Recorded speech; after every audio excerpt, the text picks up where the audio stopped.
안녕하세요. 한국복음주의운동연구소 이강일입니다. 7번째 시간인데요. 포스트 모던 시대 복음주의 운동입니다. 복음주의 운동이 계속 분화되고 있다는 얘기를 들으셨을 겁니다. 지금 너무 많이 분화가 돼가지고 굳이 복음주의라는 어근을 공유할 필요가 있겠는가, 다른 말을 쓰면 안 되나, 그냥 기독교라 그러면 안 되나 등등 제안을 받고 있습니다. 저도 같은 고민입니다. 그러나 일단 현재까지로서는 더 나은 대안이 없기 때문에 복음주의라는 단어를 중심으로 지난 과거가 어떻게 왔는지를 한번 살펴보고자 합니다. 첫 번째는 사회 참여 정도에 따라 어떻게 나눠지는가 하는 것입니다. 이미 60년대부터 미국 복음주의는 계속 거듭거듭 나눠졌다고 했습니다. 성경을 존중하는 태도에 따라서, 또 인권운동을 어떻게 보느냐에 따라서 나눠졌다고 했습니다. 그리고 보는 것뿐만 아니라 진짜 믿는 대로 행하느냐 안 행하느냐, 그런 것까지 해서 크게 세 가지로 나눴습니다. 하나는 신복음주의, 원래 있었던 신복음주의, 초기 40, 50년대 신복음주의. 이제 그 안에서 새복음주의, 기억할 필요는 없습니다. 그냥 새복음주의, 신복음주의의 이전과는 좀 다른 복음주의. 뭐가 다르냐? 사회 참여의 필요성을 적극적으로 말했던 그룹입니다. 이 그룹의 대표자는 존 스토트예요. 신복음주의 대표자는 칼 헨리나 빌리 그레함이라고 한다면, 새복음주의, 사회 참여의 필요성을 말하기 시작한 그룹들을 이제 새복음주의라고 말할 수 있습니다.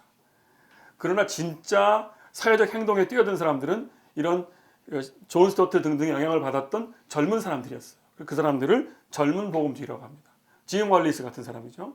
그렇게 해서 1960년대부터 70년대까지 주로 미국 상황에서 신복음주의가 어떻게 나눠졌는가를 말하는 데는 현재 말한 신복음주의, 그리고 그 안에 새복음주의, 다시 그 안에 영 에반젤리칼, 젊은 복음주의, 이렇게 나눌 수 있었습니다.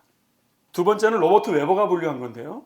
로버트 웨버는 70년대에 머물질 않고 2000년대까지 상황을 지켜보면서 다시 복음주의 세계를 나누게 됩니다. 어떻게 나누냐면 전통적 복음주의, 그리고 실용적 복음주의, 그리고 차세대 복음주의로 나눴습니다. 이게 이제 오늘날 우리를 설명하는데 제일 좋은 개념이죠. 그리고 이 전통적 복음주의나 실용적 복음주의나 이 차세대 복음주의는 지금 우리를 설명하는데 딱 좋아요. 우리 안에도 있거든요. 전통적 복음주의 그러면 어느 교회, 실용적 복음주의 그러면 어느 또 교회, 차세대 복음주의 그러면 우린가? 이렇게 할 정도로 우리 안에 나눠져 있는 좋은 분류라고 할 수 있겠습니다.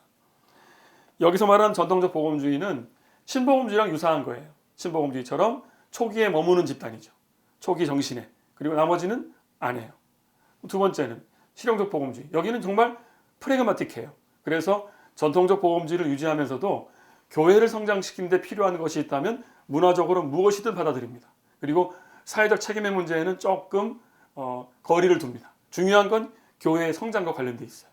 그러나 그 안에서 문화적 트렌드를 잘 받아들이고 믿지 않는 자들에게 복음을 증거하고 하는 일에는 굉장히 열심히 해서 이제 교회들이 커지죠. 새들백과 윌로우 크릭이 그랬습니다. 그리고 하나가 이제 차세대 복음주의인데, 차세대 복음주의는 딱 2000년대에 벌어지는 현상입니다. 말하자면 포스트 모던의 문화를 수용하는 거예요. 포스트 모던의 문화를 수용한다는 뜻은 뭐냐면 오히려 근대적이지 않다는 뜻이에요. 대형 큰 교회보다는 작은 교회로, 어떤 극장식 예배보다는 오히려 고전, 초대교회를 연상시키는 예배를 드리는 방식으로, 그리고 집단보다는 개인을 강조하고 대형보다는 소형을 강조하고, 이제 그런 그룹들을 차세대라고 할 수 있습니다.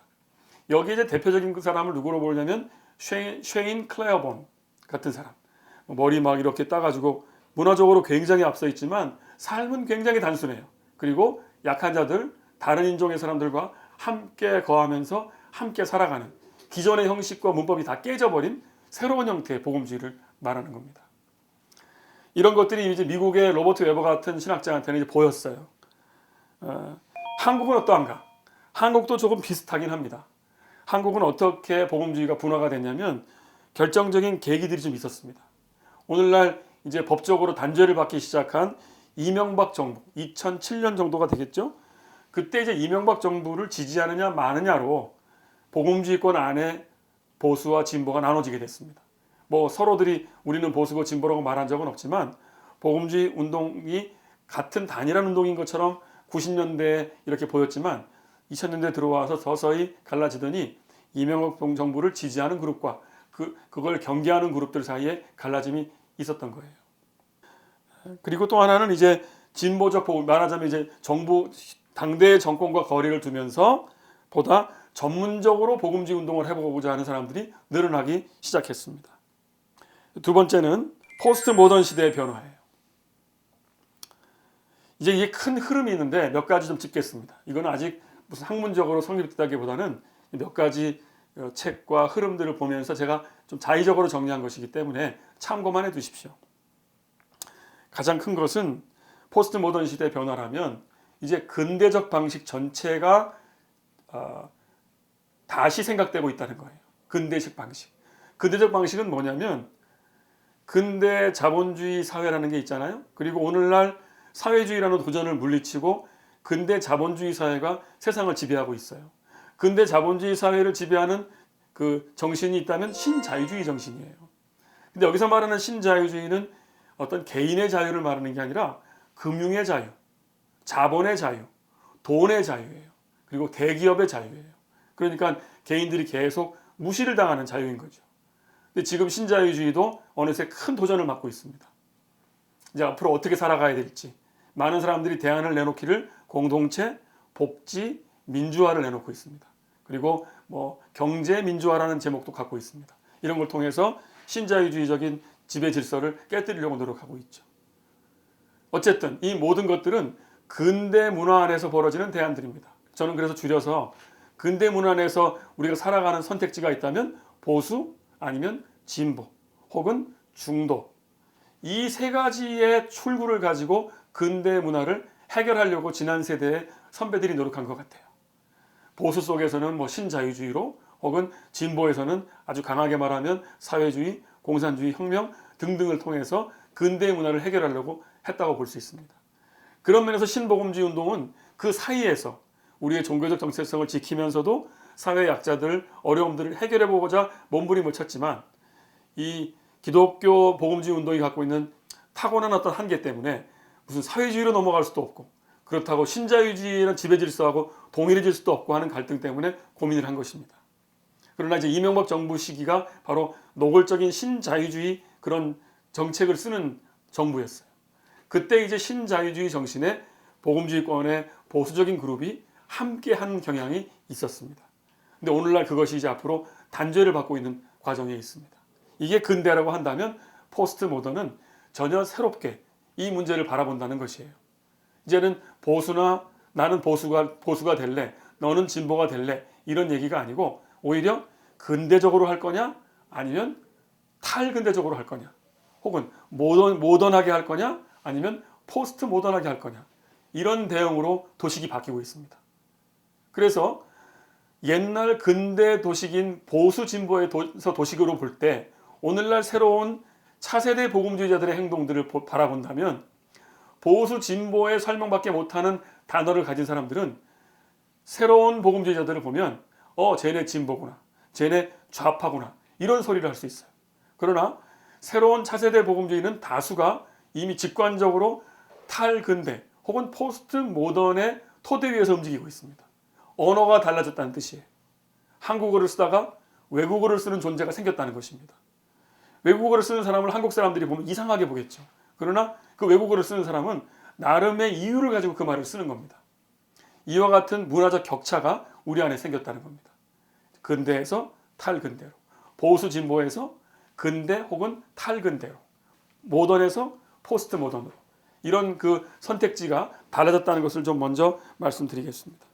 그리고 이제 좀 더 쉽게 말하면 국가, 기업, 더 큰 가치의 어떤 전체를 말하다가 이제 오늘날 우리는 개인 아니면 공동체를 말하는 쪽으로 분위기가 바뀌고 있습니다. 보수 진보를 말하는 사람들의 공통점은 둘 다 국가라든지 더 큰 대의에 대해서 관심을 가진 사람들이라고 할 수 있어요. 그렇게 본다면 그 사람들의 관심사는 모던의 관심사죠. 그러나 오늘날 미투 운동이라든지 여러 가지 성소수자 운동이라든지 뭐 페미니즘이라든지 이런 얘기를 보면 개인을 강조하고 있습니다. 국가 이전에 개인의 인권이나 생명이 더 중요하다는 말을 아주 자신 있게 하는 사람들이 늘어나고 있습니다. 이걸 좌파로 볼 겁니까? 보수로 볼 겁니까? 더 이상 근대의 도식, 보수냐 진보냐의 도식으로 현재 벌어지는 우리나라 사회에 벌어지는 일을 설명하기가 어렵게 됐습니다. 이건 이제 포스트 모던의 도식 속에서만 해결할 수 있는 길이 아닌가 생각하게 됩니다. 또 하나는 진리 인식과 전달의 방법에서 큰 변화가 일어나고 있습니다. 이른바 명제주의에서 내러티브로 바뀐다고 하는 것인데 이 말 설명하려면 오래 걸려요. 간단히 말씀드리면 명제주의는 세상을 볼 때 요약을 하는 거예요. A는 B다. 그래서 A는 C라고 말하면 틀렸어. 이렇게 말하는 거예요. 말하자면 모든 문제를 규정하는 거죠. 어떤 전제에 의해서 규정을 합니다. 그럼 아시겠지만 규정되면 그 규정 때문에 생기는 배제가 있어요. 인간의 언어는 모든 문제를 포괄하기가 어렵습니다. 불가피하게 그런데 말할 수밖에 없어요. A는 B다. 그러면 C하고 D는 어떻게 됩니까? 배제되고 오해되고 잊혀지는 거예요. 성경을 그렇게 규정으로 보게 되면 오늘날 벌어지는 수많은 사연들이 그 성경의 규정적 태도에 의해서 배제되는 거죠. 근데 이렇게 보이는 것을 오늘날 내러티브라는 관점으로 성경을 새롭게 보려는 흐름이 생기고 있습니다. 그래서 이제 명제주의에서 내러티브로라는 말을 하는 겁니다. 내러티브란 건 또 뭐냐? 그건 일종의 사연입니다. 성경의 이야기는 법전이 아니라 수많은 사연들의 이야기다. 오늘날 성경을 그렇게 보자는 주장이 많죠. 제가 볼 때는 성경에는 둘 다 있다고 생각해요. 인간은 죄인이다 라고 선언하는 부분도 있고 인간은 애굽에서 탈출하였습니다. 탈출하여서 하나님 나라를 꿈꾸었습니다. 이런 이야기도 있어요. 규정도 있고 사연도 있어요.